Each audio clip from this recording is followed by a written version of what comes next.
Delhi government को मैं इस समय राजनीति नहीं करना चाहता, ना मैं इस बात पे राजनीति करूँगा। आदमी जब कहते हैं ना, कोई व्यापारी होता है ना, कोई बारिश का सीजन आ रहा होता है तो वो आदमी पहले ही उस बारिश का सामान लेके रखता है। ये तो सरकार है, आने वाले 100 साल के लिए सोचती है। पिछले मार्च को इसकी लहर चली थी खूब, और अब मार्च को फिर दोबारा भयंकर लहर, पहले से भी ज़्यादा लहर चली है।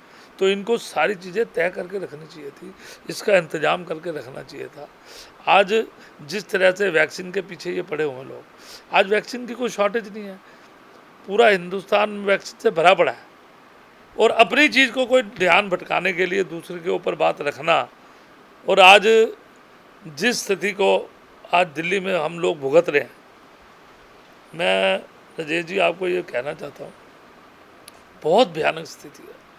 लोग बिलबिला रहे हैं, रो रहे हैं लोग, मेरे पेशेंट को, मेरे घर के परिवार के सदस्यों को कहीं दाखिल करा दो, कोई इमरजेंसी में पड़ा हुआ है, कोई हॉस्पिटल के बाहर पड़ा हुआ है।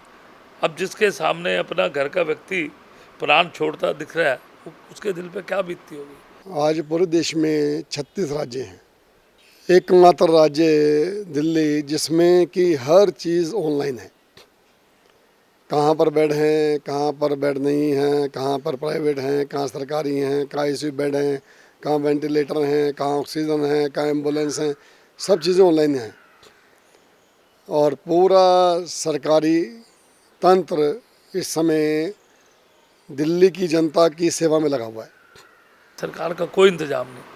5000 बेड की घोषणा इन्होंने कल टीवी पे करी थी 2 दिन पहले, केजरीवाल जी ने।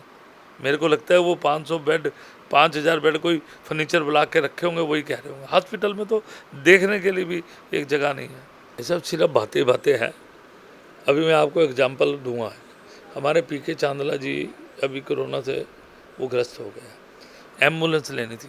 102 नंबर पे इनका है, 100 दिल्ली गवर्नमेंट का भी, जब भी चाहिए आपको एम्बुलेंस आपको मिल जाएगी। 102 नंबर पे मिला के थक गया, किसी ने फ़ोन नहीं उठाया। इसी तरह से हॉस्पिटल में भी ये जो देते हैं ना डाटा, ये सिर्फ अपने को पब्लिक में चमकाने के लिए डाटा देते हैं, अपनी बात को बढ़ाने के लिए डाटा देते हैं। देखो कितना इंतजाम है, कुछ भी नहीं है कहीं भी इंतजाम। लोगों को मरने के हाल पे छोड़ रखा है इन्होंने। सरकारों का जो काम होता है, आज पूरे देश में कहीं ना कहीं 5 राज्यों में इलेक्शन हो रहे हैं। आज कुंभ का आयोजन किया जा रहा है, और अभी मुझे ज्ञात हुआ है कि 2 महामंडेश्वर उत्तराखंड के, उनकी अभी डेथ हुई है कोरोना से। तो ये स्थिति, जब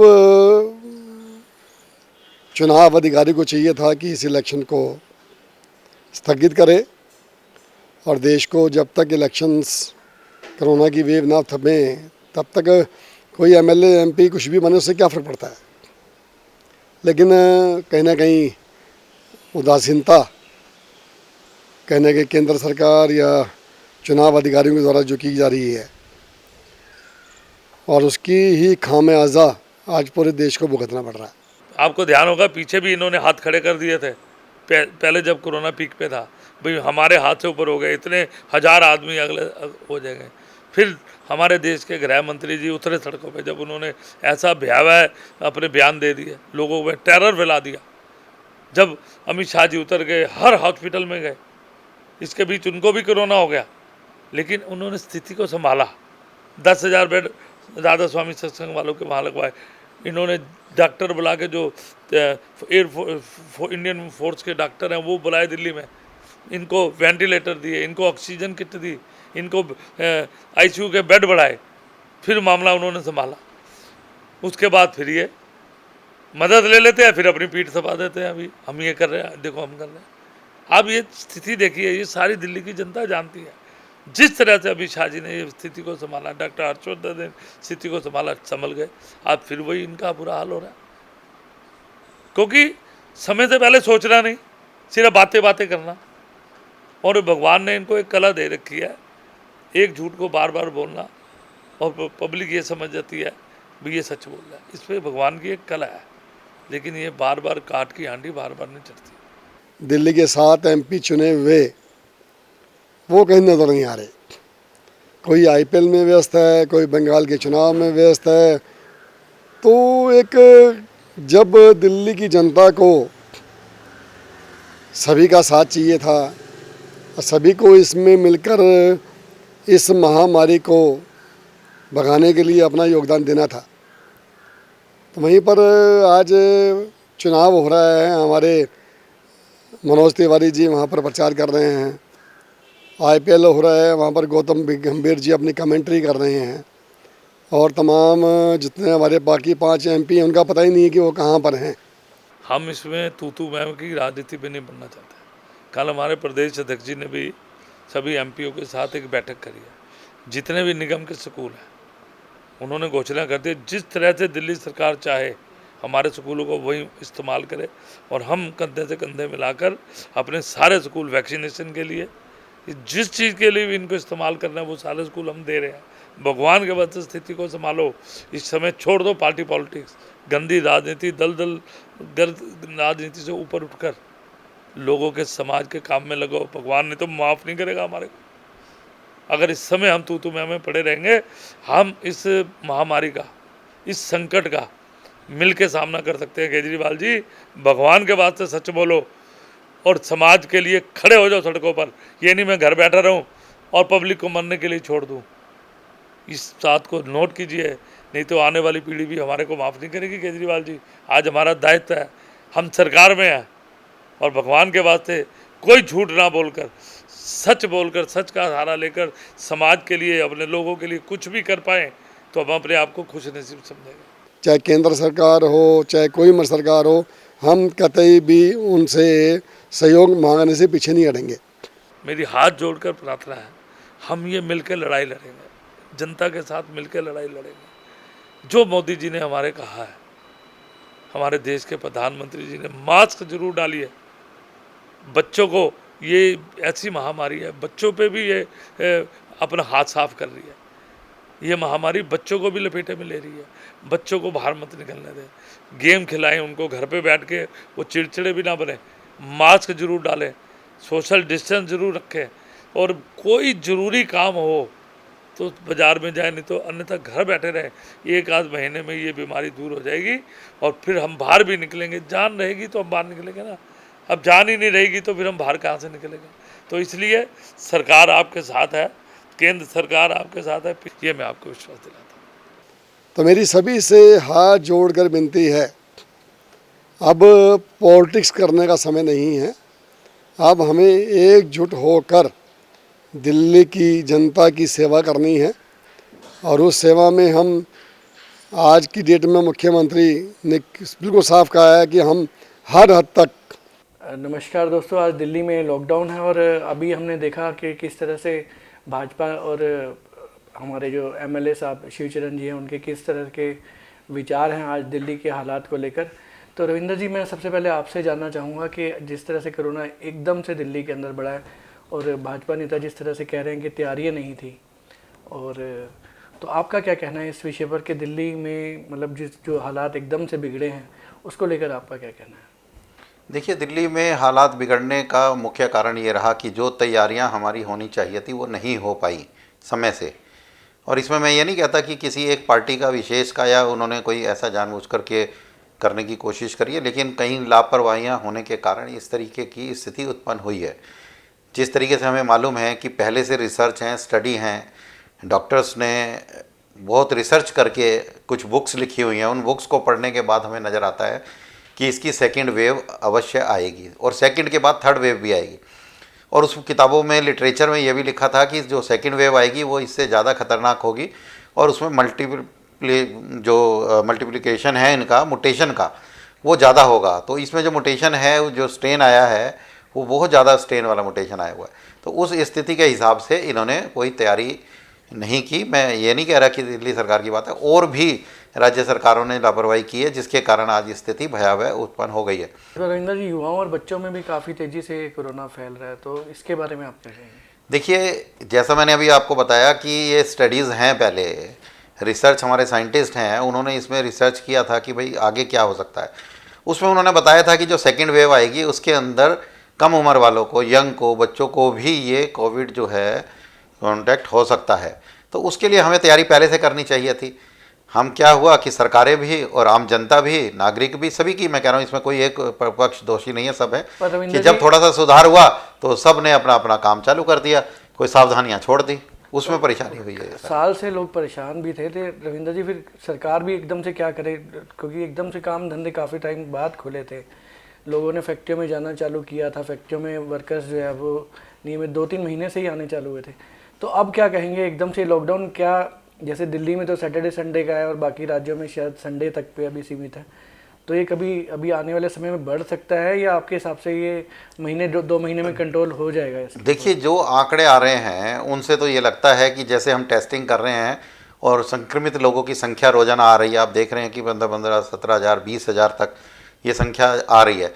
लेकिन आज अगर 20 हज़ार जो लोग हैं संक्रमित हो रहे हैं तो उनको हॉस्पिटल का जो उनका टाइम है या उनका जो फाइनल रिजल्ट है कि वो ठीक होंगे या कोई मोर्टेलिटी होगी या क्या होगा, ये कैजुअलिटी वगैरह का इफेक्ट आके 10-15 दिन बाद पता लगेगा। तो हमें लगता है कि आने वाले जो 10-15 दिन 20 दिन है, महीना है, बहुत क्रिटिकल है, क्रूशियल है, हमें बहुत सावधानी बरतने की ज़रूरत है। जो सोशल डिस्टेंसिंग है, मास्क ज़रूर पहनना है, और जो नियम है सरकार के गाइडलाइंस हैं उनका पूरा पालन करना पड़ेगा। और ये सेल्फ रेस्ट्रेंट, मैं ये कह रहा हूँ, लॉकडाउन जो लोग लगाते हैं और कह रहे हैं, लेकिन जैसे अब चेन दी ब्रेक है महाराष्ट्र के अंदर, यहाँ पर वीकेंड का लॉकडाउन है और किसी जगह किसी और दूसरे रूप से नाइट में है, तो ये लोगों को अवेयर करने के लिए है, बाकी इसका कोई कारण नहीं है। अगर हम स्वयं हम कोरोना को अगर जीत सकते हैं तो हम स्वयं हैं, कोई और नहीं जीत सकता। और आपके मतलब जो बातें उठती हैं कि अभी जैसे अभी एक भयानक सी स्थिति दिल्ली के अंदर है कि बेडों की कमी है और ये सब, जो इस तरह की बातें आती है, तो लोग घर में जब हम बैठे होते हैं, अब आप आपस में हम सब लोग बात करते हैं, तो एक छोटी सी स्थिति पैदा होती है कि कहीं कहीं शायद एक भय सा पैदा होता है। तो उसके लिए आप लोगों को कैसे आश्वस्त करना चाहेंगे? भय का तो मैं कह रहा हूँ, भय का वातावरण तो बना हुआ है और दोबारा बन रहा है। ये उस स्टेज में जो एक पहले स्टेज आई थी कि हॉस्पिटल्स के बाहर लोग गाड़ियों में लेके अपने पेशेंट को खड़े रहते थे और नहीं आता था, वो स्टेज अभी नहीं आई है। अभी मोर्टेलिटी रेट भी उतना नहीं है, और हाँ, स्थिति संक्रमित लोगों की बढ़ रही है, लेकिन वो कन्वर्ट अगर हो रही है कि कैजुअलिटी के अंदर, तो ऐसा नहीं है। तो इतनी भयावह स्थिति नहीं है, लेकिन हमें इतना इसको आसान भी नहीं लेना कि हम जो है इतना सोचें कि ये आगे किसी तरह की परेशानी नहीं होगी। परेशानियां हो सकती हैं, हमें ध्यान रखना पड़ेगा, सोशल डिस्टेंसिंग भी रखनी पड़ेगी। और जैसा भी आपने कहा कि भाई किस तरह की स्थिति अभी है, अगर हम ग्राउंड रियलिटी देखें, टीवी चैनल्स के ऊपर जो न्यूज़ आती हैं और जो आंकड़े भी आते हैं, अगर आप टीवी और वो खोलेंगे तो लोग इंटरव्यू दे रहे हैं पत्रकारों को, उनसे पता लगता है कि वो एक तरफ तो दे रहे हैं कि हमारे पास बेड की ये पोजीशन है, सरकारी डाटा है, साइट्स पे डला हुआ है, लेकिन जब टेलीफोन करते हैं कि हम पेशेंट को लेकर आ रहे हैं, हमें बेड दे दो, तो कह रहे हैं मेरे पास बेड नहीं है। तो ये जो एक गैप है बीच में कि ग्राउंड रियलिटी है कि बेड नहीं है और लोग कह रहे हैं कि हमारे तो बेड खाली पड़े हुए हैं, आप लेके आओ पेशेंट को, तो ये जो स्थिति है ये कौन पैदा कर रहा है? इस तरीके के लोगों को डिटेक्ट करना पड़ेगा, सर्विलेंस रखनी पड़ेगी, चेकिंग करनी पड़ेगी, इन्वेस्टिगेशन करके जो इस तरह का गलत काम कर रहे हैं उनको सख्ती के साथ भी उनको हमें पेश आना पड़ेगा, तब जाके ये स्थिति को पास कर सकते हैं। जैसे हमने लास्ट ईयर मुकाबला किया और काफ़ी हद तक हम उसमें सफल रहे थे, तो आप भी ये भी कहेंगे कि कहना चाहेंगे लोगों को कि इस साल अब जैसे स्टार्ट हुआ तो हम उसी तेज़ी से उसी तरह से इस साल भी हम काबू पा लेंगे और फिर से पटरी पर जीवन लौट आएगा? देखिए, आपने बिल्कुल ठीक कहा कि अगर हम अभी भी चेत जाएं, अभी भी हमें एक ये वार्निंग मिली है कि भाई जो सेकंड वेव है इसकी, इसमें जो म्यूटेशन है वो कितना मल्टीप्लाई हो रहा है। जिस हिसाब से हमारे को अगर अभी 1 लाख की टेस्टिंग होती है उसमें 20,000 लोग आ जाते हैं संक्रमित, अगर ये हम ज़्यादा टेस्टिंग बढ़ाएंगे तो कितने ज़्यादा लोग आने लग जाएंगे। इसका मतलब ये स्थिति बहुत ख़राब है, लेकिन हमें इसमें परेशान होने की ज़रूरत नहीं है, हमें काम करना पड़ेगा।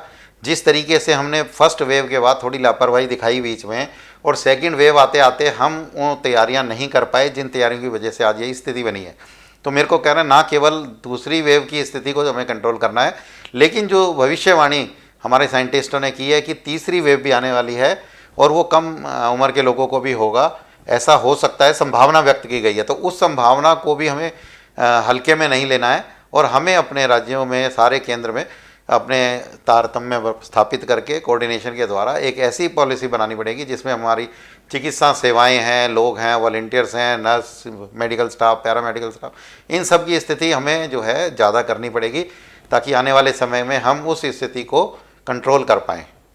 तो ये लड़ाई मेरे ख्याल से जैसे बॉर्डर पर लड़ी जाती है, घरों में हमें अपनी लड़नी है, और उस मेरे ख्याल से हम सफल भी होंगे, और इसी उम्मीद के साथ कि आप पूरी नियमितता बरतेंगे अपनी जितनी सावधानियों में कोरोना को लेकर, मास्क लगाएंगे और डिस्टेंस भी रखेंगे, और जितने भी खान पान के विषय हैं उन पर भी ध्यान रखेंगे। देखिए, मैं जो बताऊं, आपने युद्ध की बात करी तो मैंने एक युद्ध और देखा था। दिल्ली की सड़कों के ऊपर, चौराहे के ऊपर एक वॉलंटियर्स खड़े रहते थे एक डंडी लेकर, उसमें लिखा था युद्ध प्रदूषण के विरुद्ध। अब मेरे को नहीं लगता कि वो गाड़ी बंद करें, अगर लाल बत्ती है तो बंद कर दो, हरी हो जाए तो चालू कर दो, और इतने लोगों को वहाँ पर लगाया और इतने लोगों को परेशानी उनसे होती थी, तो ऐसा क्या किया? इस तरीके का युद्ध तो करने की ज़रूरत है नहीं कि एक डंडी लेके खड़े हो गए। ये बहुत ही भयावह स्थिति है, इसको तो वास्तव में युद्ध स्तर पर कार्य करने की ज़रूरत है। युद्ध तो नहीं है, लेकिन युद्ध स्तर पर इससे बचाव के कार्य करने पड़ेंगे, और हर आदमी को करना पड़ेगा। किसी के कहने की ज़रूरत नहीं है कि कोई कहे तब करना है, स्वयं प्रेरणा से। जैसे मोदी जी ने कहा कि टीकाकरण है तो उसका उत्सव मनाओ। उत्सव क्या है? युवा साथी अपने बुजुर्ग साथियों को लेकर जाएं, गाड़ी में लें, अगर उनको जाने की स्थिति नहीं है टीका लगवाएं। लेकिन अभी तक सेंटर्स में आप देखो जाके, कई सेंटर्स खाली पड़े हुए हैं, लोग ही नहीं आ रहे उसमें। तो हमें प्रेरित करना पड़ेगा, लोगों का टीकाकरण करवाना पड़ेगा। जब तक टीकाकरण नहीं करवाएंगे तो हम इस युद्ध से बहुत ज़्यादा देर तो तक नहीं लड़ सकते। मैं अपनी बात को यही कहूँगा, आधा युद्ध हम जीत चुके हैं, आधा युद्ध अभी बाकी है। क्योंकि अभी आप जैसे थर्ड वेव की बात कर रहे हैं, हमने टीका हम काफ़ी देशों में दे रहे हैं, हम टीका हमने बना लिया है, टीकाकरण चल भी रहा है। तो मेरे ख्याल से बस सावधानियां हमें बरतनी है। और देखो, इसमें हमें राजनीति करने की जरूरत नहीं है। जब ये टीका आया था तो बहुत सारे राजनेताओं ने ये कहा था कि ये तो बीजेपी का टीका है, मैं नहीं लगवाऊंगा। लेकिन आज वो लोग भी संक्रमित हैं, और ऐसा मैं कोई कारण नहीं समझता कि उन लोगों ने वैक्सीनेशन नहीं करवाया होगा। आज वही वैक्सीनेशन उनको करवाने। लेकिन जब वो जनता के बीच में जाके राजनीति करके इस तरह की बात करते हैं तो बड़ा लगता है। आज जिन जिन लोगों ने स्टेटमेंट दी, सुरजेवाला ने स्टेटमेंट दी, आज वो संक्रमित है। आज अगर आप कहेंगे अखिलेश यादव की बात, तो वो खुद संक्रमित है। अरे हमें कोरोना नहीं होता, कोरोना हमारा क्या बिगाड़ेगा? इस तरह की लापरवाही वाली बयान करके जो राजनेता एक भ्रम की स्थिति अपने कार्यकर्ताओं में फैलाते हैं, उनको सद्बुद्धि आए और वो ऐसे काम ना करें, और इसको सीरियसली लेकर कोरोना के विरुद्ध अगर युद्ध करेंगे तो बहुत अच्छा रहेगा। तो रविंद्र जी, जल्दी हम इस युद्ध को जीतेंगे। आप लोग भी पूरा सहयोग करें और अपने घर में और परिवार के साथ सुरक्षित रहें। तो इसी के साथ हम विदा लेंगे रविंद्र जी। आज आपने मुझे बुलाया और अपने विचार रखने के लिए, एक जो आपदा है उसके ऊपर विचार रखने का मौका दिया। आपका बहुत बहुत धन्यवाद। नमस्कार।